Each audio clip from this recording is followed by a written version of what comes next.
Hello, എല്ലാവർക്കും നമസ്കാരം. ഞാൻ മാഗി. ഞാൻ ഇറ്റലിയിൽ 15 വർഷമായി താമസിക്കുന്നു. റോമിലും വത്തിക്കാനിലുമായിട്ട് ഏകദേശം 10 വർഷമായിട്ട് ടൂർ ഗൈഡായിട്ട് വർക്ക് ചെയ്യുകയാണ്. ആലപ്പുഴ ഡയസിസിൽ മാരാരിക്കുളത്ത് നിന്നാണ് ഞാൻ. എനിക്കിന്ന് ഒരു ഫ്ലീഷ എന്നോട് പറഞ്ഞിരിക്കുന്നത് 7 മിനിറ്റുള്ള റോമിനെ കുറിച്ചുള്ള ഒരു വീഡിയോ തരണമെന്നാണ്. അതായത് ഇന്നത്തെ എൻ്റെ ചലഞ്ച് എന്ന് വെച്ചാൽ 2000 വർഷത്തെ റോമൻ ഹിസ്റ്ററി 7 മിനിറ്റിനുള്ളിൽ ഇങ്ങനെ കവർ ചെയ്യണം. ഞാനിപ്പോൾ റോമിൻ്റെ ഹൃദയഭാഗം എന്നൊക്കെ പറയുന്ന കൊളോസിയത്തിൻ്റെയും റോമൻ ഫോറത്തിൻ്റെയും മുൻപിലാണ്. ജൂലിയസ് സീസർ, അഗസ്റ്റസ് സീസറൊക്കെ താമസിച്ചിരുന്ന കൊട്ടാരം എൻ്റെ ബാക്കിലുണ്ട്. 2000 വർഷം കഴിഞ്ഞെങ്കിലും ഇപ്പോഴും ഒരുപാട് വ്യക്തികൾ വിസിറ്റ് ചെയ്യുന്ന ഒരു സ്ഥലമാണിത്. ഇനി റോമിൻ്റെ ഹിസ്റ്ററിയിലേക്ക്. വെറും 19 വയസ്സ് മാത്രം പ്രായമുള്ള അഗസ്റ്റസ് സീസറിന് റോമ സാമ്രാജ്യം ലഭിക്കുന്നു. ഒന്നും അറിയാൻ പറ്റാതിരുന്ന കാലത്ത് അഗസ്റ്റസ് സീസർ ആദ്യം ചെയ്തത് എന്താണെന്നോ, ഒരു പ്രയോറിറ്റി പ്ലാൻ തയ്യാറാക്കി. ഒന്നാമത്തെ പ്ലാൻ, റോമിലെ ജനതയ്ക്ക് ഭക്ഷണം വേണം. അതിനുവേണ്ടി അക്വഡക്റ്റുകൾ നിർമ്മിച്ചു. 11 അക്വഡക്റ്റ്. 19 വയസ്സുകാരനെ കുറിച്ചാണ് ഞാൻ ഈ പറയുന്നത്. അഗസ്റ്റസ് സീസർ 11 അക്വഡക്റ്റ് നിർമ്മിച്ചിട്ട് ഇന്നും 6 അക്വഡക്റ്റ് ആക്റ്റീവാണ്. രണ്ടാമത്തെ പ്രയോറിറ്റി സേഫ്റ്റി, റോമിലെ ജനതയുടെയും സേഫ്റ്റി.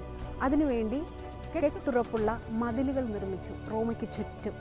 പിന്നെ തടിയിൽ തീർത്ത വീടുകളെല്ലാം ബ്രിക്കിൽ തീർത്ത വീടുകളെല്ലാം മാർബിളിലേക്കും ആക്കി മാറ്റി. മൂന്നാമത്തെ പ്രയോറിറ്റി സ്പിരിച്വൽ ഫുഡ്. അതിനുവേണ്ടി റോമിൻ്റെ പല ഭാഗങ്ങളിലായി ടെമ്പിളുകൾ നിർമ്മിച്ചു. അതെല്ലാം ഇന്ന് കത്തോലിക്ക ദൈവാലയങ്ങളാണ്. നാലാമത്തെ പ്രയോറിറ്റി എക്കോണമി. അതിനുവേണ്ടി അഗസ്റ്റസ് സീസർ മറ്റ് പല രാജാക്കന്മാരും ഓപ്പൺ മാർക്കറ്റുകൾ ഉണ്ടാക്കി. ഇതാണ് ലോകത്തിലെ ആദ്യത്തെ ഓപ്പൺ മാർക്കറ്റ്. 40 വർഷം കൊണ്ട് റോമയ്ക്ക് ഒരു വലിയൊരു പേര് സമ്മാനിച്ചു. കപൂത്ത് മുണ്ട്, ക്യാപിറ്റൽ ഓഫ് ദ വേൾഡ്. ഇതുപോലെ തന്നെ നമ്മുടെ ആലപ്പി ഡയസിസ് വളരെ ചെറിയൊരു ഡയസിസാണ്. പക്ഷേ നമ്മളുടെ പിതാവ് വളരെ യങ്, എനർജറ്റിക് ആൻഡ് ഒരുപാട് ഐഡിയകളുള്ള ഒരു പിതാവാണ്. നമ്മൾക്ക് വളരെ ആക്റ്റീവായിട്ടുള്ള വൈദികരും സിസ്റ്റേഴ്സും ഒക്കെയുണ്ട്. ലോകത്തിലെ എല്ലാ വ്യക്തികളും ഒരുമിച്ച് നമ്മുടെ ഇടയനോടൊപ്പം ഒരു പ്രയോറിറ്റി ലിസ്റ്റ് തയ്യാറാക്കുക, പ്രവർത്തിക്കുക. വിജയം സുനിശ്ചിതം. ഇനി റോമൻ ഹിസ്റ്ററിയിലേക്ക്. പല ചക്രവർത്തിമാരും കടന്നുപോയി. 64 വിശുദ്ധ പത്രോസും പൗലോസും റോമിലെത്തി. ഈശോ നമുക്ക് വേണ്ടി ജനിച്ചു, ജീവിച്ചു, മരിച്ചു, ഉയർത്തെഴുന്നേറ്റു. ഈശോയാണ്, മിശിഹായാണ് ദൈവപുത്രൻ എന്ന് ഇവിടെ മുഴുവൻ ഓടി നടന്ന് പ്രഘോഷിച്ചു. റോമാക്കാർക്ക് കൺഫ്യൂഷനായി. പിന്നെ മതമർദ്ദനങ്ങളുടെ കാലമായി. പിന്നീട് കോൺസ്റ്റന്റീൻ ചക്രവർത്തി 313 ഈഡിക്റ്റ് ഓഫ് മിലാൻ വഴി ക്രിസ്തു മതത്തെ ഔദ്യോഗിക മതമായിട്ട് അംഗീകരിച്ചു. അതിനുശേഷം അദ്ദേഹത്തിനുണ്ടായിരുന്ന എല്ലാ പ്രോപ്പർട്ടിയും കത്തോലിക്ക സഭയ്ക്ക് ദാനമായി നൽകി. അങ്ങനെ മാർപ്പാപ്പമാർക്ക് രാജാക്കന്മാരുടെ പവർ ലഭിച്ചു. പിന്നീട് ഹോളി റോമൻ എംപറേഴ്സിൻ്റെ കാലമായി. 14, 15, 16 നൂറ്റാണ്ടുകൾ പീക്ക് ടൈം ഓഫ് പേപ്പസി എന്നാണ് നമ്മൾ പറയുന്നത്. ഈ സമയങ്ങളിലെല്ലാം ലോകത്തിൻ്റെ പല ഭാഗങ്ങളിലായിട്ട് ക്രിസ്തുമതം പ്രചരിച്ചു. മാർപ്പാപ്പമാരുടെയും മിഷനറിമാരുടെയും അശ്രാന്ത പരിശ്രമത്താൽ 18-ാം നൂറ്റാണ്ടിൽ ലോകത്തിലെ 4 പ്രധാന ഭൂഖണ്ഡങ്ങളിൽ ക്രിസ്തുമതം എത്തിച്ചേർന്നിരുന്നു. അത് 1 അമേരിക്ക, 2 ഏഷ്യ, 3 ആഫ്രിക്ക, 4 യൂറോപ്പ്. ഈ 4 ഭൂഖണ്ഡങ്ങളെയും റെപ്രസെൻ്റ് ചെയ്യുന്ന 4 സ്റ്റാച്യൂസാണ് എൻ്റെ ബാക്കിൽ കാണുന്നത്. ഞങ്ങളിപ്പോൾ പ്യാസ നവോണയിലാണ്. ഇപ്പോൾ ഇന്ത്യയിൽ നിന്നായതുകൊണ്ട് ഏഷ്യയെക്കുറിച്ച് തന്നെ സംസാരിക്കാം അല്ലേ. ഈ കാണുന്ന സ്റ്റാച്യു ഏഷ്യൻ ഭൂഖണ്ഡത്തെ റെപ്രസെൻ്റ് ചെയ്ത് ഇന്ത്യയിൽ നിന്ന് ഗംഗ നദിയാണ്. ഈ സ്റ്റാച്യു ആഫ്രിക്കയിലെ നൈൽ നദിയെ റെപ്രസെൻ്റ് ചെയ്യുന്നു. ഈ സ്റ്റാച്യു അമേരിക്കയെ റെപ്രസെൻ്റ് ചെയ്യുന്ന സൗത്ത് അമേരിക്കയിലെ അർജന്റീനയിൽ നിന്നുള്ള റിയോ ഡി പ്ലാറ്റ എന്ന നദിയാണ്. ഈ സ്റ്റാച്യു യൂറോപ്പിനെ റെപ്രസെൻ്റ് ചെയ്ത് യൂറോപ്യൻ ഭൂഖണ്ഡത്തെ റെപ്രസെൻ്റ് ചെയ്ത് റിവർ ഡനൂബ് ആണ്. ഞങ്ങളിപ്പോൾ മോഡേൺ റോമിലെ ജിയോഗ്രഫിക്കൽ സെൻറ്ററിലാണ്.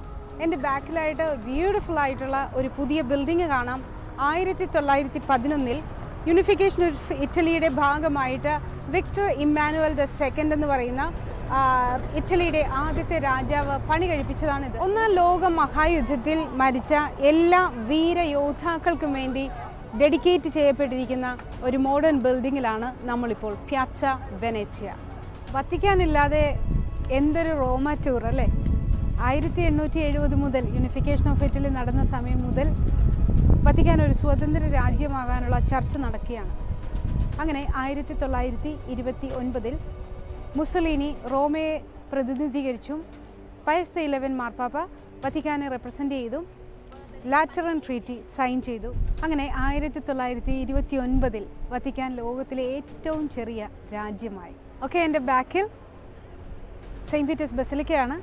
വിശുദ്ധ പത്രോസിൻ്റെ സന്നിധിയിൽ പിതാവിനെയും അതോടൊപ്പം ഇത് കാണുന്ന എല്ലാവരെയും ഞങ്ങൾ സമർപ്പിച്ച് പ്രാർത്ഥിക്കുന്നു. നമ്മുടെ ക്യാമറ എടുക്കുന്ന ജോൺ കുട്ടൻ തിരുവനന്തപുരത്തു നിന്നാണ്. ഞാൻ അവനോടൊരു കാര്യം ചോദിക്കട്ടെ. ജോൺ, ലോകത്തിലെ ഏറ്റവും നല്ല വ്യക്തികളുള്ള സ്ഥലം എവിടെയാണ്? ആലപ്പുഴ. ലോകത്തിലെ ഏറ്റവും നല്ല രൂപത ഏതാണ്? അതും ആലപ്പി. നല്ല കൊച്ച മിടുക്കൻ കുട്ടൻ.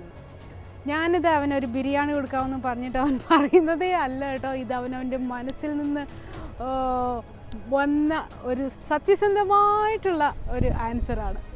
എനിവേ, ഞാൻ നിങ്ങളാരെയും ബോറടിപ്പിക്കുന്നില്ലല്ലോ അല്ലേ. അപ്പോൾ ഇനി നമുക്ക് അടുത്ത സ്ഥലത്തേക്ക് പോവാം. 2020 ഏകദേശം 1285 കിലോമീറ്റർ ചുറ്റളവിൽ മാത്രം വ്യാപിച്ചു കിടക്കുന്ന ഈ കുഞ്ഞു റോം ഇറ്റലിയുടെ തലസ്ഥാനമാണ്. കപ്പൂത്ത് മുന്താണ് ലോകത്തിൻ്റെ തലസ്ഥാനമാണ്. 2019 കണക്ക് പ്രകാരം 3,78,000 പേർ വിദേശികളായിട്ട് ഇവിടെ ജോലി ചെയ്യുന്നു. ഏകദേശം 40,000 പേരോളം വിസിറ്റ് ചെയ്യുന്ന ഈ റോമ നഗരത്തിൽ ഈ 2000 വർഷത്തെ ഹിസ്റ്ററി പറഞ്ഞു കൊടുക്കുന്ന ആയിരങ്ങളിൽ ഒരാളാണ് ഇന്ന് ഞാനും.